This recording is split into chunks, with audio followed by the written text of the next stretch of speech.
Mapagpalang araw, mga kaniwang. Ikaw ba ay dumaranas ng pagsubok sa buhay?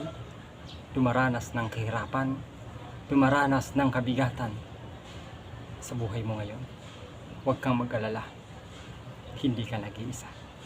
Bago tayo magpatuloy, sa mga hindi pa po nakasubscribe, subscribe niyo po ako sa aking YouTube channel at paki-follow, like and share sa aking page sa Facebook. Alam niyo, lahat tayo ay may dinaranas na problema sa buhay. Pero karamihan sa atin, kapag dumaranas tayo sa ganitong sitwasyon ng buhay, ang hinahanap natin ay yung alak, yung kaibigan, yung bisyo. Dahil sa tingin natin, yun ang makakapagtanggal ng ating suliranin na nararanasan natin sa buhay. Pero hindi po yun. Mali po yun.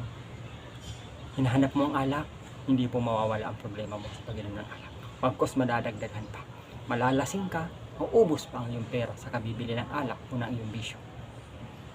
Kapag dumaranas tayo ng pagsubok sa buhay, ang unang-unang hanapin po natin ay ang iyong solusyon. Sa mathematics, lahat ng problem may solusyon. Ganun din po sa buhay natin. Ang problema sa buhay natin, lahat ay may solusyon. Mayroon pong sinasabi sa isang talata ng Biblia sa unang Korinto chapter 10 verse 13. Ang sabi doon, wala pang pagsubok na dumating sa inyo na didinanas ng lahat ng tao. Tapat ang Diyos, sa halip, pagdating ng pagsubok, bibigyan niya kayo ng lakas upang mapagtagumpayan iyon. So meaning to say, ang pagsubok na darating sa buhay natin, lilipas lang yan.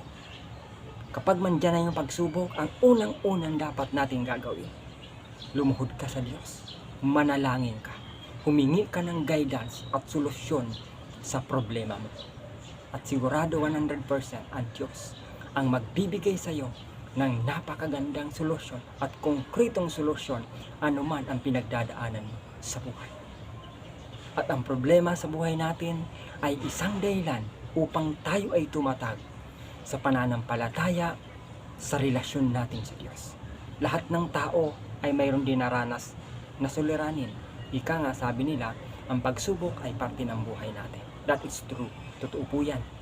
Sapagkat lahat tayo dumaranas. Depende sa kakayanan natin. Pero sabi ng Biblia, kapag dumating ang pagsubok, bibigyan na tayo ng lakas upang mapagtagumpayan. Kaya wag natin hanapin ang alak kapag dumaranas ka ng problema. Ang hanapin mo yung solusyon. Manalangin ka sa Diyos, lumuhod ka sa Diyos, at tumingi ka ng guidance para sa problema na nararanasan natin ngayon.